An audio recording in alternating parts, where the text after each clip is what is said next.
So the Dana White transition was really very interesting because we were introduced by a mutual friend named Carrie Kasem. Okay. And she was talking to Dana before she made the introduction and said, hey, listen, this guy can change your life and he can make you feel better and he can make you healthier and you'll be able to lose weight and he may even be able to save your life.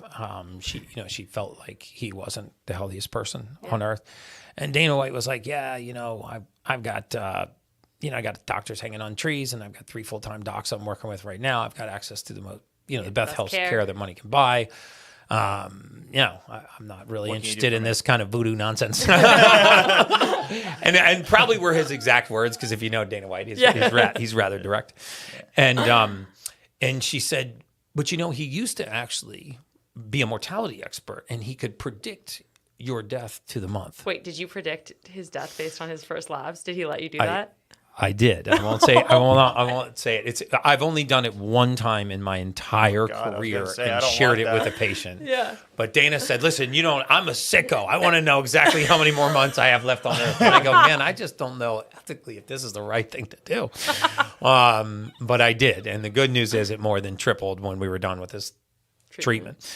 But he said, "Wait a second. This guy can predict my mortality to the month." Yeah. Okay, well, now I'm interested. Now you got me. And so the day that I went to see him initially with our clinical team, he actually was feeling horrible. He was so congested. He was wheezing. He was visibly miserable. His eyes were watering. He was sniffly. I could tell that he wasn't feeling good at all. He was very phlegmy. And I said, what if the clinical team and I could knock this out of you in the next 45 minutes? And he goes, yeah, sure, pal. Come over and knock this out of me in the next 45 minutes. And so the nurses and the doc and I rolled in there with a 7-foot-tall bag of 95% oxygen and a very special vitamin cocktail. And we started an IV and we had him breathe oxygen for about 10 minutes, 95% O2. And when the IV was done, which took about 35 minutes, he literally stood up and looked at me and he goes, dude, is it possible that I feel perfectly fine? Is it possible that he's like, I can breathe? He's like, I feel freaking amazing. And I said, well, to get your life expectancy, I got to have the clinical team draw your blood and I have to do a genetic test. Yeah. I've got to look at 5 actionable genes in your body and we have to look at 64 biomarkers in your blood.